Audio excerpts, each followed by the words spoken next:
Você aprendeu a ser boazinha para ser amada? Que pedir é incômodo e que sentir demais é exagero? Talvez seja essa dor que ainda te controla.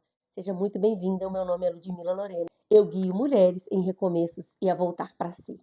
Hoje eu quero falar sobre a nossa identidade fragmentada. O que é a nossa identidade fragmentada? É o que nós somos, as nossas dificuldades, os nossos exageros, o que a gente sempre está vivendo e não está entendendo por que a gente está nesse lugar. Isso tudo tem uma raiz. Quando a gente é criança e a gente nasce nas famílias, a gente aprende que o que a gente sente não é importante, ou sentir não é importante, o que a gente fala não é considerado, ou é sempre muito criticado. Então, trazendo clareza para vocês, aonde é que a gente se perde nesse lugar? Nas nossas primeiras relações, principalmente nós mulheres, nas nossas relações com a nossa mãe, que é aonde a gente aprende a se relacionar. Quando acontece algumas coisas assim na infância, quando eu começo a existir no mundo e eu não sou validada, não sou vista, isso acontece o quê? Existe um rompimento nesse lugar da minha identidade, onde que a gente chama muito de a criança ferida. Por que a criança ferida? É aquele lugar que a criança fica ferida e a identidade dela sofre uma ruptura. E a gente vive a vida toda repetindo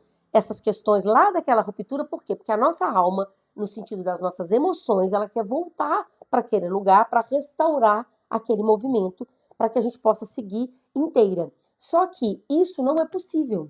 Por quê? Porque o que já aconteceu não tem como mudar. E toda vez que a gente vai voltando e repetindo esses padrões da infância, é como se a gente quisesse consertar o que já aconteceu. Não tem como consertar. Nesse lugar que a sua identidade ficou fragmentada, não é voltando para lá que você vai voltar a ser. É você entendendo aonde que está essa dor para você poder olhar para você como uma mulher adulta, sem parar de ficar esperando o que as outras pessoas vão trazer para você. No caso, a gente fica esperando, os nossos pais não fizeram para a gente, esperando que as pessoas do lado de fora façam. Quando a gente é criança e a gente nasce, a gente precisa de cuidado para poder sobreviver. Por isso que a gente quer tanto a nossa mãe, o nosso pai, que são as pessoas que a gente tem o primeiro contato no mundo para cuidar da gente. Mas se por algum motivo eles não estiveram ali para a gente em algum momento, isso gera um movimento que a gente chama na visão sistêmica de amor interrompido. É onde o nosso amor é rompido nesse lugar. E a gente fica, não o movimento dos nossos pais em direção da gente, o nosso movimento em direção aos nossos pais. Por quê? Porque a gente precisa deles para sobreviver. Mas como que acontece esse movimento de amor interrompido? Se de alguma forma, por exemplo, a minha mãe fica doente, vai embora, ou minha mãe me dá para adoção, ou meu pai vai embora, abandona minha mãe. Então, tudo isso a criança sente. Esse rompimento desse vínculo, a nossa alma sente, a nossa identidade sente. Só que ela sente como? A gente fica com medo de amar de novo. E aí a gente fica com os nossos sentir bloqueados em direção ao outro, como se a gente pudesse colocar um muro da gente em relação ao outro. E qual o impacto que isso tem na nossa vida adulta? A gente não se vincula com profundidade, a gente espera que o outro traga para a gente o que faltou lá na nossa infância. Então, tem vários viés desse amor interrompido, mas em algum momento que a gente criança precisou dos nossos pais. Então, o que aconteceu ali? Era uma visão de criança. A gente pode ser que aconteceu uma tragédia, a mamãe pode ter morrido, ter te dado para adoção, mas ao mesmo tempo também pode ser uma coisa mais simples, como um irmão nasceu, ou a sua mãe não estava tão disponível emocionalmente, ou ela era uma mãe solo, ela precisava sobreviver, ela tinha que trabalhar e deixar você com outra pessoa. Isso são nuances que todos nós vivemos e eu queria deixar claro que isso passa para todos, mesmo que a gente tenha uma vida muito perfeita, com pais perfeitos, todo mundo tem em algum lugar uma criança ferida. Por quê? Porque faz parte do nosso processo de crescer. Porque em algum momento, a gente vai ser contrariado na vida. A criança não tem como ser suprida por todas as necessidades dela, porque tem coisas, às vezes a criança ela quer comer uma coisa que não pode, ou ela quer fazer algo que não pode. Em algum momento, essa criança vai ter alguma coisa assim. Só que depende do nível e como essa pessoa recebe para que essa identidade se fragmente. E a gente voltando para esse lugar, olhando para isso, por que eu estou falando disso? Porque é nesse lugar que a gente aprende, por exemplo, a ser boazinha. Porque muitas vezes, às vezes, os nossos pais não estão disponíveis, as pessoas estão muito ocupadas e a gente quer ser vista. Então, se a gente for uma boa menina, a gente vai conseguir ser vista por eles. Então, a gente aprende que toda vez que a gente é boazinha, as pessoas olham pra gente, as pessoas gostam da gente. Então, a gente cresce com isso dentro da gente. Ou então, eu cresço que meu sentir não tem importância. Por quê? Porque os meus pais estavam tão ocupados, eles nem olhavam para mim, nem percebiam o que eu sentia. E aí eu cresço com aquela crença de que o que eu sinto não tem importância, não tem validação. Ou então eu cresço ali naquele lugar que os meus pais são extremamente críticos e o tempo todo eles estão me criticando, então eu nunca acho que o que eu faço é bom o suficiente. Então eu estou sempre fazendo as coisas para as pessoas. Então são várias questões que a gente vai vivendo, são várias feridas. Então você sente o quê? Porque cada pessoa sente dentro da sua ferida. Você sentiu que na sua infância o seu sentimento foi ignorado? Foi deixado de lado? As pessoas não percebiam o que você sentia? Ou você sentia uma desconexão emocional? O que você sentia, as pessoas às vezes até prestavam atenção, mas não davam importância. Ou você se sentia criticada o tempo todo. Porque isso são feridas que vêm lá na nossa infância e a gente vai reproduzindo na nossa vida adulta. Por isso que é tão importante a gente entender da onde que vem isso.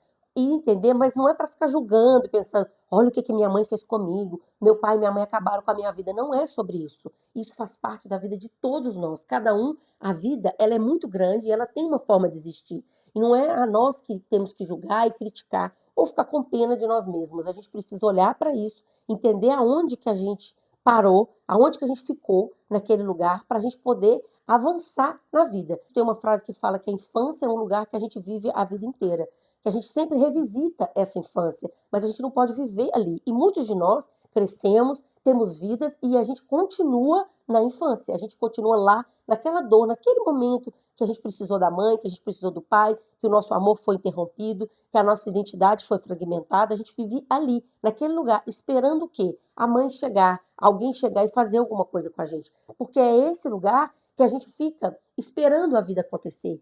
Porque adulto, ele faz acontecer, adulto faz escolhas certas e erradas, arca com as consequências, mas quando a gente cresce e ainda está nessa criança ferida, a gente fica esperando alguém vir fazer pra gente, alguém vir dar na mão da gente, esperando um dia a gente ter muito sucesso, esperando um príncipe encantado, alguém maravilhoso aparecer. Não que não exista, mas a gente precisa se construir nisso, a gente precisa ser pessoas que trabalham, que constroem um trabalho, uma profissão, e ser pessoas que se trabalham internamente para poder encontrar um parceiro que vibra e que ressoa com você naquele movimento, como adulto, não como uma criança que fica esperando alguém vir atender as suas demandas. E é nesse lugar que está a nossa identidade fragmentada, a gente na nossa infância esperando alguma coisa acontecer, mesmo sendo adulto, querendo consertar aquele lugar. Então eu falo muito sobre isso, por exemplo, os abusos. Vou falar sobre abuso. Abusos, todos os tipos de abuso. A gente fica repetindo os abusos na vida adulta. Por quê? Porque esse abuso está dentro da gente, está lá naquela infância que a gente foi abusado. Só que quando a gente era criança, a gente era inocente e a gente era abusado ali emocionalmente, né? Ou sexualmente também. Só que quando a gente cresce, a gente não precisa mais viver nesse lugar. A gente precisa olhar para a história que foi, que não tem como mudar, mas hoje a gente pode escolher fazer diferente. A gente não precisa escolher relacionamentos abusivos. Só que a nossa dor é tão grande, o abuso é tão grande dentro da gente que a gente se relaciona com pessoas abusivas e vive a vida inteira dentro de abusos. Então pensa para você, nós não precisamos continuar nesses lugares da infância, porque a gente já cresceu, a gente já é adulto, e adulto faz as suas escolhas, mas muitos de nós ainda estamos repetindo as histórias infantis, achando que a gente precisa seguir assim a vida inteira. E tudo está do lado de dentro. Por que que as pessoas não percebem? Fala, gente, mas não é possível. Por que que as pessoas não percebem? Porque é o dentro que rege fora. Não é o fora que rege dentro. A gente fica colocando a culpa lá no meu marido narcisista, no meu chefe abusivo, e não percebe que isso é um padrão interno seu que precisa ser visto, ser trabalhado, ser acolhido, para que você possa trazer novos relacionamentos, conseguir ter força para fazer novas escolhas, aprender a existir em outros lugares. Por quê? Porque que as pessoas preferem as coisas ruins e difíceis? Porque para elas é confortável, é onde elas se sentem pertencentes. Muitos de nós, às vezes, nos sentimos pertencentes ali onde que a gente cresceu, nos abusos, no caos, nas dificuldades financeiras. Então a gente fica a vida inteira seguindo nesse mesmo lugar. Então o que eu quero trazer para vocês é a importância da gente trabalhar o nosso mundo interno, trabalhar as nossas questões, olhar os lugares onde a nossa identidade foi fragmentada, para que a gente possa olhar para tudo isso, dar um espaço para tudo isso dentro da gente, não colocar para fora, perceber o que foi, o que aconteceu, para que a gente possa seguir. Porque muitas de nós, a gente não valida o que a gente sente, a gente acha que o que a gente sente não é importante. Gente, o que a gente sente é muito importante. É a gente que está sentindo, a nossa dor é nossa. E a gente precisa olhar para ela e sentir ela. Porque muitas vezes a gente fica com raiva, triste, com sentimentos negativos, que a gente acha que a gente não pode sentir isso. A gente pode sentir, a gente precisa perceber. Porque a gente pensa que quando a gente sente, a gente tem logo que reagir. A gente não tem que reagir, a gente precisa perceber por que que a gente está sentindo isso. Qual que é a angústia? A angústia sempre é a direção. Nos meus atendimentos, quando as pessoas chegam, eu sempre vou na angústia da pessoa, porque é nesse lugar que está toda a direção, todo o caminho de cura dela começa a partir da angústia que essa pessoa tem. E qual dessas dores ainda ecoa dentro de você? Em que lugar lá da sua infância, fazendo esse vídeo para vocês hoje, bem significativo para que você revisite esse lugar, revisite essa infância e comece a perceber essas dores que existem ali, que eu nunca quis olhar, que eu não estou olhando e que estão voltando todo momento na minha vida adulta. Se for muito difícil para você seguir sozinha, não precisa seguir sozinha. Me chama, vamos agendar uma sessão travessia que eu posso atravessar esse processo junto com você. Mas ele precisa começar a partir de você, da sua escolha, de começar a perceber, sentir, olhar aonde a sua identidade está fragmentada para você começar a restituir a sua identidade. Então é sobre isso que eu venho trazer aqui hoje. Compartilha com uma amiga. Toda quarta-feira eu estou aqui trazendo vídeos novos para você conseguir voltar para você de forma mais leve, mais saudável, entendendo que o seu movimento é de dentro para fora. É um retrato das suas escolhas internas que você cria o seu mundo interno, tirando você desse inconsciente louco, desse lugar que você fica andando em ciclos na vida, para a gente poder ir para a vida, ir para frente. Faça suas escolhas de ter uma vida mais leve, uma vida mais fácil, porque isso é possível. E é sobre isso que eu estou aqui para trazer para você. Um beijo no coração de todos vocês.